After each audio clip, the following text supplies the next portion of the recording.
Lorraine Whittaker was never supposed to be the center of the story. For years she existed on the edges of public attention, glimpsed in fragments and frozen frames, her life flattened into thumbnails and captions.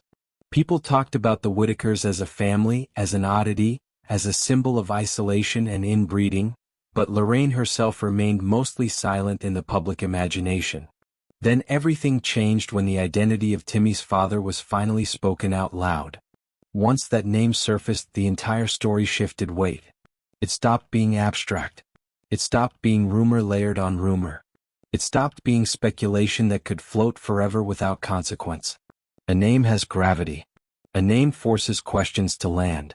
And when that happened, Lorraine's life could no longer be reduced to a background detail in someone else's narrative. What people are reacting to now isn't just the revelation itself. It's what that revelation implies about everything that came before it. Because Lorraine was not a woman with power.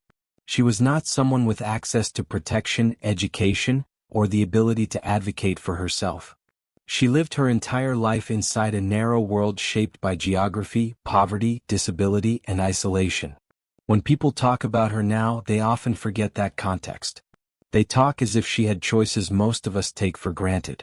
But choice looks different when your world is only a few dirt roads wide. For decades, Lorraine's existence was invisible. She lived in a place most people never visit and never think about. No schools passing by her door. No doctors checking in. No social workers asking questions year after year. Her life unfolded quietly, without witnesses, without intervention, without the kind of oversight that might have changed her trajectory. That silence is what makes the revelation so heavy. When the story of Timmy's father emerged, it didn't arrive as a dramatic confession or a courtroom document.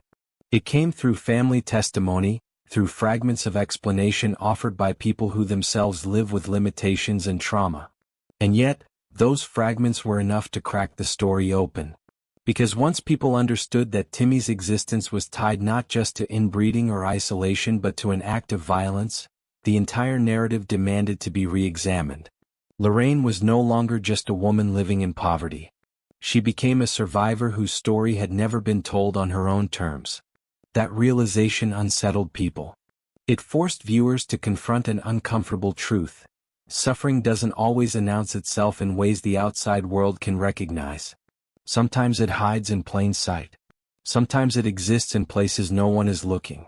Lorraine did not narrate her trauma for the camera. She did not stand up and explain what happened to her with the clarity audiences are used to. She did not give interviews filled with language about healing or justice. She remained who she has always been, a woman with limited speech, constrained communication, and a life shaped by dependency. And that's exactly why her story is so disturbing.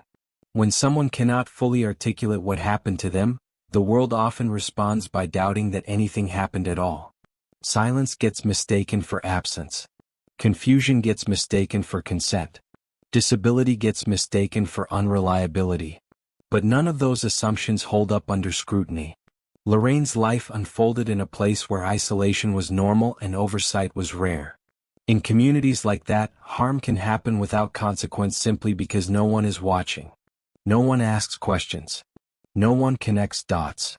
And when harm happens to someone with limited ability to report or understand it, accountability becomes almost impossible.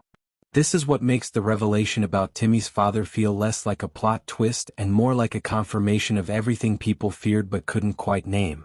It reframes the Whittaker story entirely. For years, the public discussion focused on genetics, on inbreeding, on how a family could end up so isolated and impaired. But those conversations often stripped away humanity. They turned people into explanations instead of individuals. Lorraine, especially, became background noise in a story that centered more on shock than understanding. Now her life can't be pushed aside so easily. Because when you trace the timeline honestly, the pain didn't start with viral videos. It didn't start with internet attention or documentaries. It started decades earlier, in a moment that altered the course of her life forever, without anyone stepping in to stop it. And that realization forces a reckoning. It asks uncomfortable questions about how many people lived and died in similar conditions without ever being seen. It asks whether society only notices suffering once it becomes shareable. It asks why protection so often arrives after the damage is already done. Lorraine lived most of her life without the world watching. When the world finally did look, it didn't come gently. It came with cameras, opinions, donations, and strangers who felt entitled to her story. Her privacy vanished almost overnight, replaced by a kind of attention that offered sympathy but not safety. And then came the intervention. The state's decision to remove Lorraine from her home was framed as protection, and in many ways it was. The conditions she lived in were undeniably dangerous. But protection came late, and it came with separation. By the time help arrived, it was impossible to undo decades of neglect, trauma, and isolation.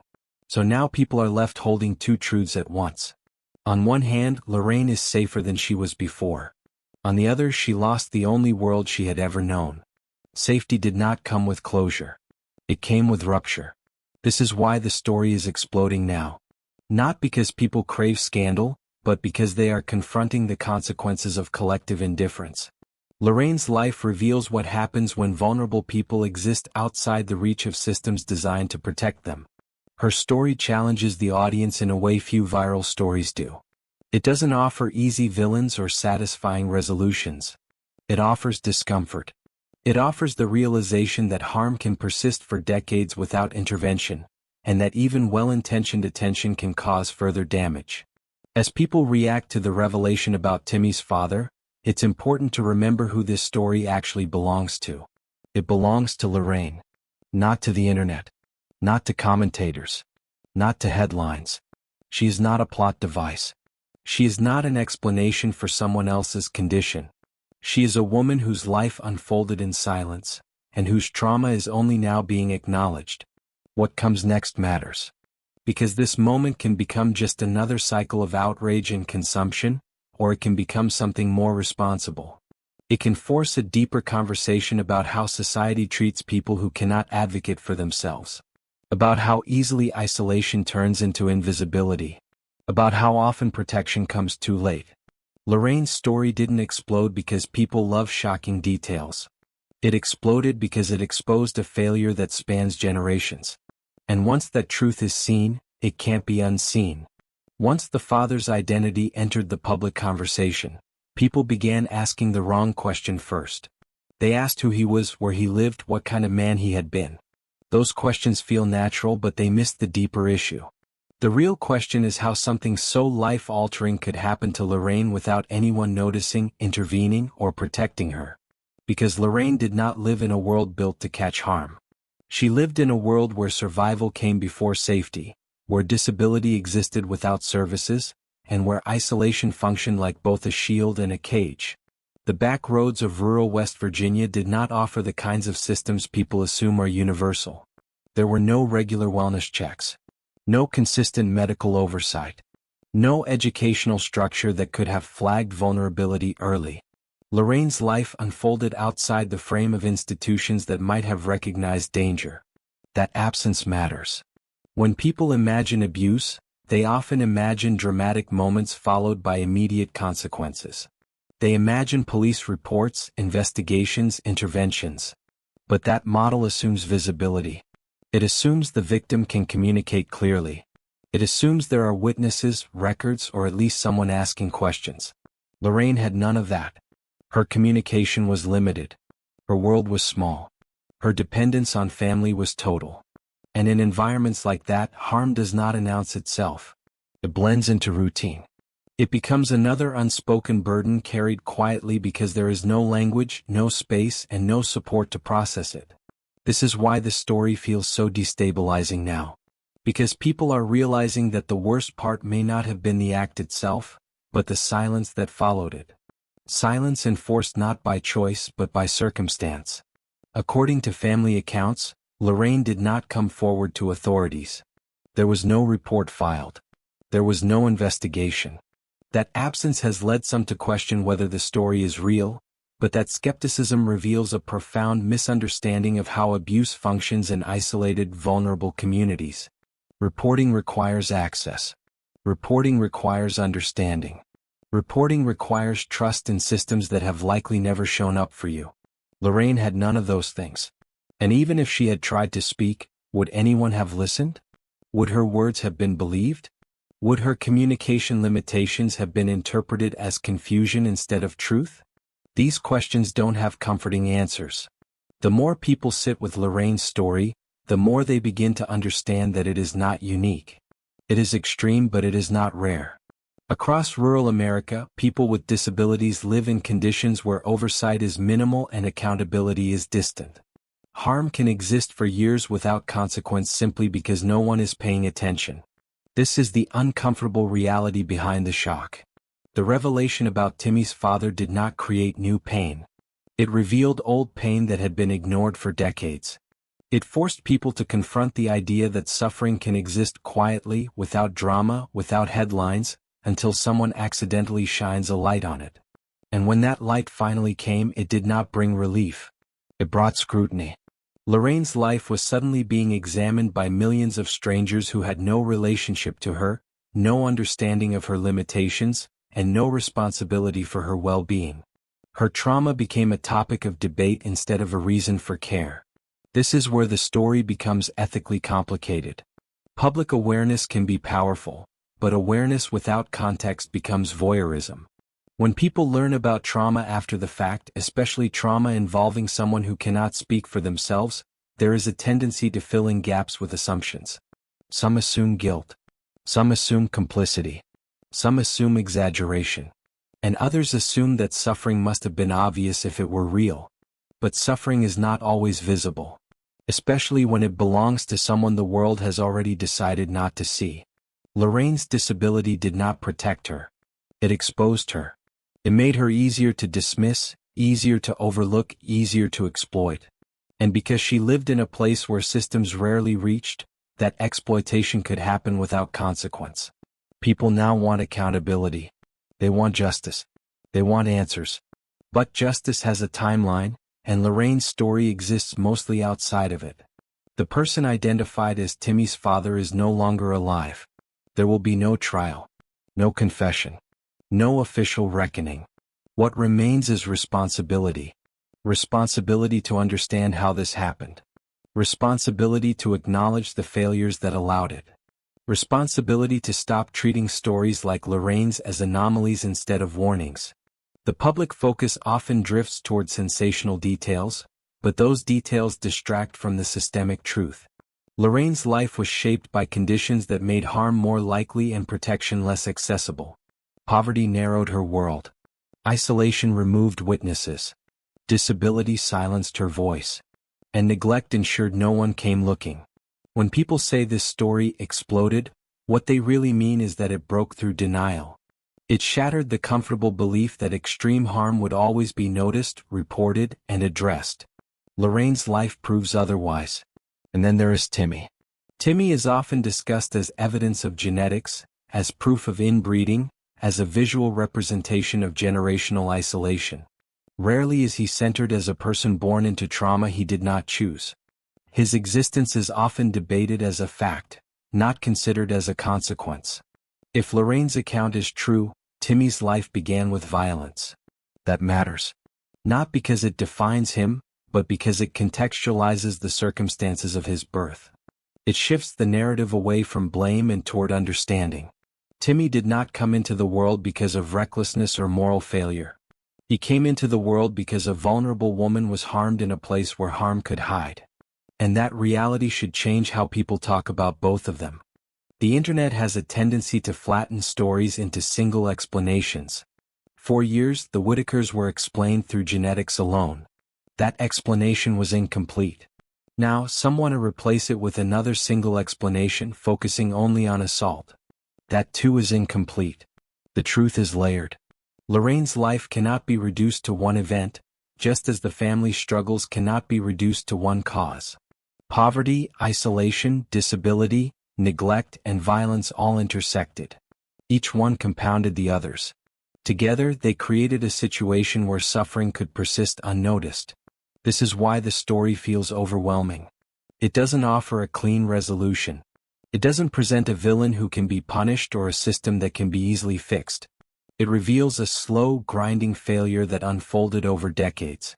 And now, people are left asking what should happen next. Awareness alone is not enough. Sympathy alone is not enough. Even outrage is not enough. If Lorraine's story means anything, it must lead to deeper questions about how society monitors the well-being of people who live far from institutions and power. Who checks on them? Who advocates for them? Who notices when something is wrong? Because waiting for viral attention is not a safety net. It is a last resort. Lorraine's life shows what happens when protection arrives only after damage is irreversible. When systems move too late to prevent harm and too abruptly to avoid further trauma. When help comes in the form of removal instead of support. The revelation about Timmy's father did not close a chapter. It opened one that demands reflection, restraint, and responsibility. This story does not belong to spectators. It belongs to a woman whose suffering was invisible for most of her life, and whose truth is only now being acknowledged. What matters now is how people choose to respond. Do they turn her trauma into content? Do they debate it endlessly without context?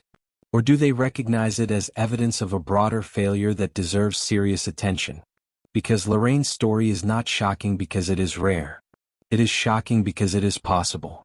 And the question that lingers after the revelation is not just what happened to her, but how many others lived similar lives without anyone ever knowing. Comment below what you think. As the story continued to spread, another shift happened quietly but decisively. The conversation moved away from Lorraine herself and toward the systems that failed to notice her for so long. People stopped asking only what happened and began asking how it was allowed to happen at all. That question has no single answer, because Lorraine's life sat at the intersection of multiple blind spots. Rural isolation is one of them. In places like Odd, West Virginia, distance is not just geographic. It is institutional. Services that exist on paper often do not reach people in practice. Social workers are stretched thin. Medical care requires transportation many families do not have. Educational systems struggle to monitor children who never fully enter them. When someone lives off the grid of formal oversight, their suffering can exist entirely outside the awareness of the state. Lorraine lived in that gap. Her disability made her dependent. Her dependence made her invisible. And invisibility made her vulnerable. This is the part of the story that unsettles people the most, because it challenges a deeply held belief that someone would have stepped in if things were truly bad. Lorraine's life suggests otherwise. It suggests that suffering can be normalized when it is constant, and that abnormal conditions can become invisible when everyone around them accepts them as just the way things are. People who grew up near the Whittakers have described the family as known but not understood. They were there but not engaged with, familiar but distant. That kind of social proximity without involvement creates a dangerous illusion of oversight. Everyone assumes someone else is paying attention. No one is. And when the person at the center of that neglect cannot clearly articulate their needs, the neglect deepens. Lorraine did not have the language to demand help. She did not have the awareness to recognize what had happened to her as something that could be reported or challenged. Her world taught her to endure, not to question. That endurance is often mistaken for resilience. But endurance without choice is not strength. It is survival under constraint. The revelation about Timmy's father forced people to re-evaluate the timeline of Lorraine's life. Suddenly, moments that once seemed neutral took on new meaning. Her silence no longer felt like mystery. It felt like weight. Her limited speech no longer felt quirky or strange. It felt like a barrier that kept her trapped inside experiences she could not name. And then there is the issue of consent, a concept often discussed abstractly but rarely applied carefully to people with intellectual disabilities. Consent assumes understanding. Understanding assumes education. Education assumes access. Lorraine had none of these in the way most people recognize them. Her ability to consent, to resist, or to report harm existed in a severely constrained space. That reality does not require villainizing anyone else in her life to acknowledge. It simply requires honesty. When someone with limited cognitive capacity is harmed, the harm does not always announce itself as trauma in recognizable ways. There may be no outward signs, no dramatic shifts, no visible aftermath. Life simply continues, altered but unacknowledged. That is what makes Lorraine's story so difficult to process. There was no turning point where help should have obviously arrived. There was only a long stretch of time where nothing happened. Until suddenly everything happened. When the family became known to the world, the reaction was not gentle. The attention did not come with understanding or restraint. It came with judgment, curiosity, and assumptions. People analyzed Lorraine's expressions. They speculated about her past. They debated her credibility without ever considering her capacity. This is one of the quiet harms of viral attention. It treats everyone as equally able to participate in public discourse. It assumes that if someone appears on camera, they are fair game for analysis. Lorraine was never equipped for that. Her trauma became public property without her consent, debated by people who will never bear the consequences of being wrong. That alone would be damaging. But it became even more complicated when intervention followed exposure. The state's involvement did not happen in a vacuum. It happened in the context of public scrutiny, media attention, and growing concern about the family's living conditions. In many ways, the intervention was overdue. The conditions were unsafe. The risk was real. But the timing matters. When intervention comes late, it rarely feels like rescue. It feels like loss. For someone like Lorraine, whose entire world was defined by familiarity, removal from that world, even for safety, can feel like punishment. Safety does not automatically translate to comfort. Clean rooms do not erase fear. Regular meals do not replace emotional anchors. This is the contradiction at the heart of Lorraine's story. Protection and harm are no longer opposites. They coexist. She may be physically safer now, but she has lost autonomy, familiarity, and connection. She has been separated from the people she knew, even if those relationships were imperfect or strained. And she likely does not fully understand why any of this happened. People often ask whether it would have been better for the state to intervene earlier. The answer is yes, but not in the way most imagine. Earlier intervention does not mean removal. It means support. It means services. It means monitoring without disruption. It means helping families before conditions become crises. It means recognizing vulnerability before harm occurs. Lorraine never received that kind of intervention. She lived in a space where help only arrived when the situation became impossible to ignore. And now her story is being used as evidence of both neglect and overreach. Some argue the state waited too long. Others argue it acted too harshly. Both perspectives can be true at once. What is clear is that Lorraine's life was shaped by systems that either did not reach her or arrived only when the damage was done. This realization has changed how many people view the Whittaker story as a whole. It is no longer just about shock or curiosity. It is about responsibility. Responsibility to question why rural communities remain so underserved. Responsibility to examine how disability is treated outside urban centers. Responsibility to recognize that visibility should never be the prerequisite for protection. Lorraine's story has forced viewers to confront the uncomfortable truth that many lives unfold beyond the reach of safeguards people assume are universal. And that truth is harder to sit with than any sensational detail. Because it means Lorraine is not an exception. She is a warning. Her life demonstrates what happens when vulnerability intersects with neglect, when isolation replaces oversight, and when disability becomes a reason for exclusion rather than care. As people continue to discuss the revelation about Timmy's father, it is crucial not to lose sight of the bigger picture. This is not about assigning blame after the fact. It is about understanding how harm can persist quietly when no one is looking closely enough. Lorraine's story does not offer closure. It does not provide justice in the way people want. It provides clarity, and clarity can be painful. It shows that suffering does not always look dramatic. Sometimes it looks like routine. Sometimes it looks like silence. Sometimes it looks like a life that never intersected with help until it was too late. And now that the story has exploded, the responsibility shifts again. Not just to feel empathy, but to consider what must change so that stories like Lorraine's are not only noticed after they become unavoidable. Because once you understand how her life unfolded, the question is no longer why this happened. The question is how many times it has already happened without anyone ever knowing. By the time people reach this point in Lorraine Whittaker's story, something usually changes in how they feel. The shock fades. The outrage quiets. What's left is discomfort. Not the kind that pushes you to look away, but the kind that forces you to sit with questions that don't have easy answers.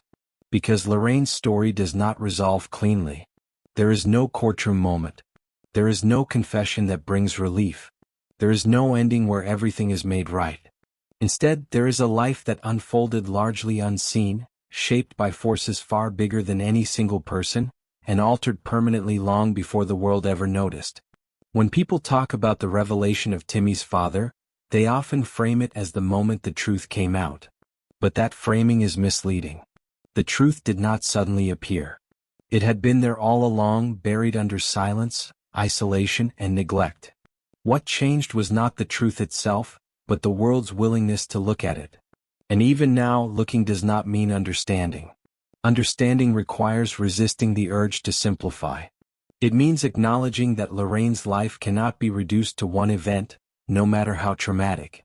It means recognizing that her story is not just about abuse or poverty or disability, but about how those forces combine when no one intervenes early enough.